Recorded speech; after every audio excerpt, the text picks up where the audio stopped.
équipe navétane yi nekkee ci Ross Béthio takkatoo rek def benn say yoon wi nag ñu daal di jël rek seen activité jëmale ko ci wàllu citoyenneté tax na ñu daal di jël rek dem ci wàllu li nga xamante ni moom moo di activité de reboisement loolee nag ñu amal ko ci aljuma ji yemook fukki fan ak benn ci weeru juin 2021 ci bu fukki waxtu jotee mu nekk loo xamante ni ñu ngi ko tàmbalee ci buntu sous préfecture bu Ndiaye loolee nag am ci teewaayu ki nga xamante ni nag moom moo di maire bu Ross Béthio feggoo ci nag ak ki nga xamante ni moom moo di adjoint au sous préfet bu Ndiaye ci kàddu yi nag ki nga xamante ni moom moo di sous préfet bi rafetlu na jëf ji bu baax jaajëfalaat ñi nga xamante ni ñoom ñoo di acteurs yi nga xamante ne ñoom ñoo yëngu ci wàllu tàggat yaram dal di indi lu ni mel. Monsieur le président de la zone 5 de l'ODCAV de Dagana, Monsieur le président de la commission environnement de la zone 5 de l'ODCAV de Dagana, Monsieur le président des AST,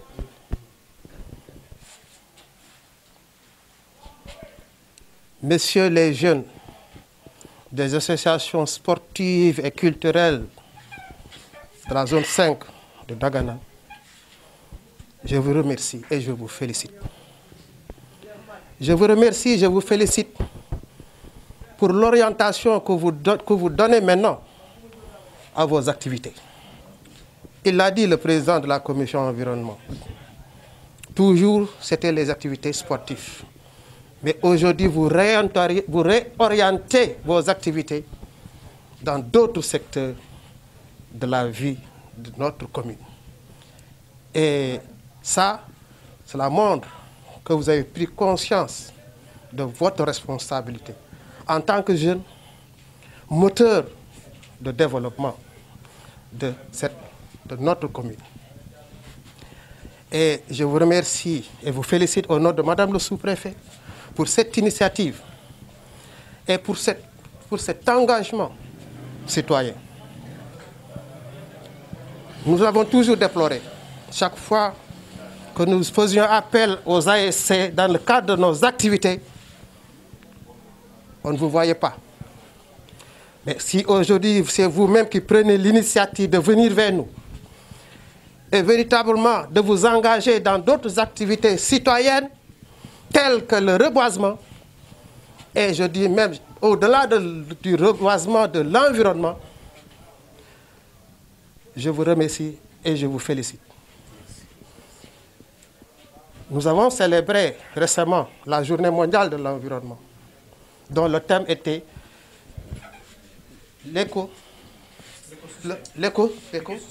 l'écosystème. Pour qu'il y ait un équilibre avec tous les éléments qui constituent la nature. Et aujourd'hui, je crois que vos activités cadrent bien avec l'esprit de cette journée mondiale, car au-delà du reboisement, vous allez vers le remblaiement, mais en fait le nettoyage des alentours de la sous-préfecture et du château d'eau.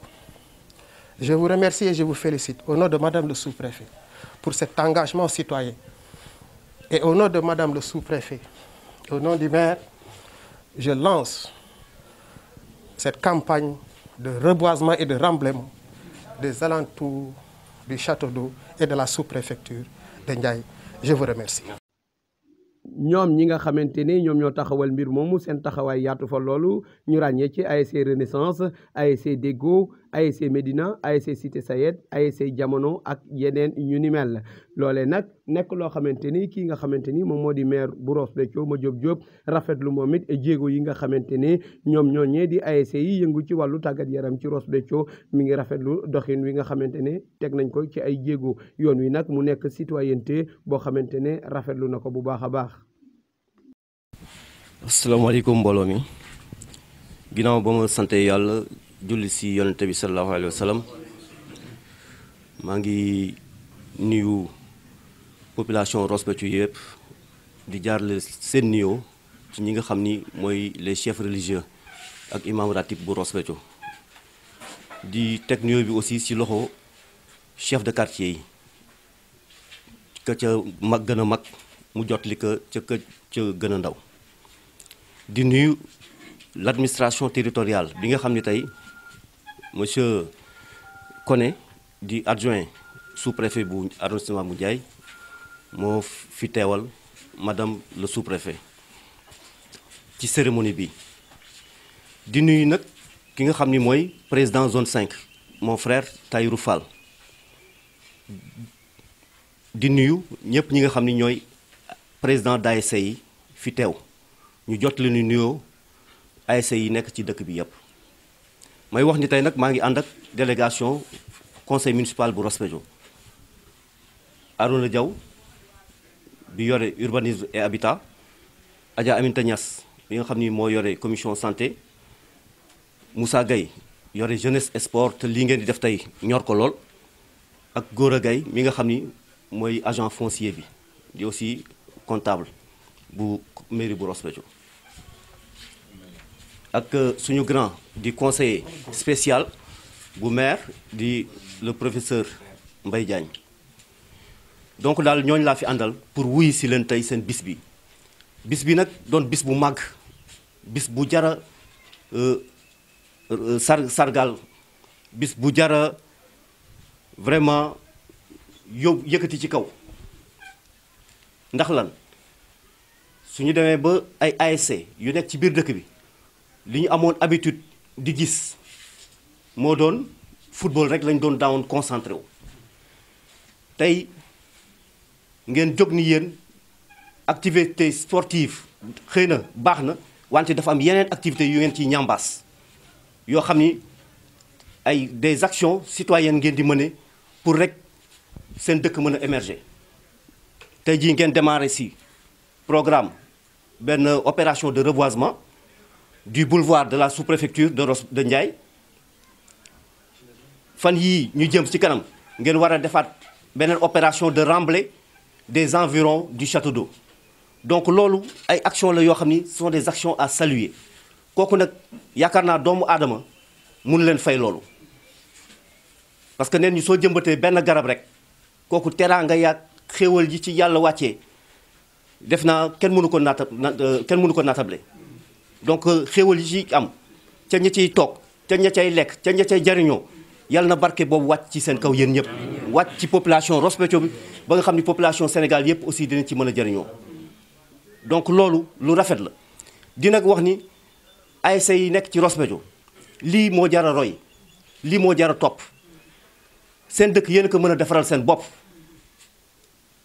secteur bii ngeen nekk tey suba yaakaar naa di ngeen demaat si yeneen secteur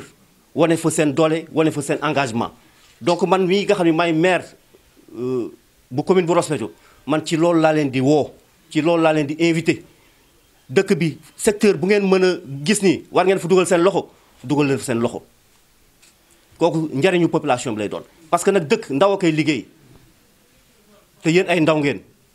yu góor ak ay ndaw yu jigéen donc jàppale leen seen bopp jàppale leen seen dëkk su ku nekk defaree dëkkam rek Sénégal jag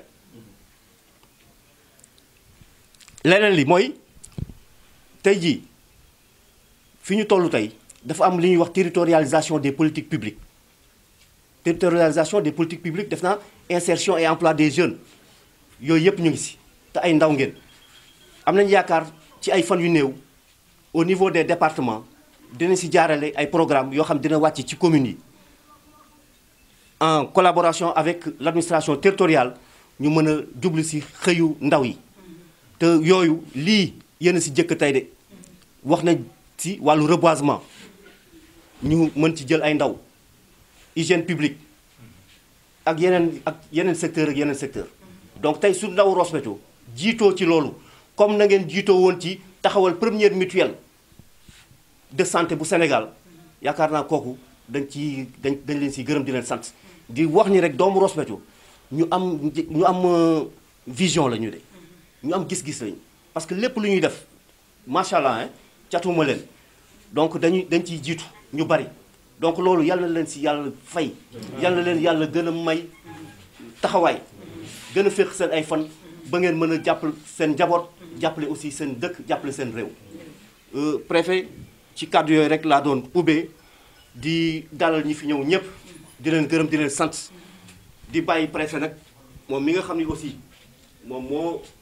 fi représenté administration territoriale mu jublu ci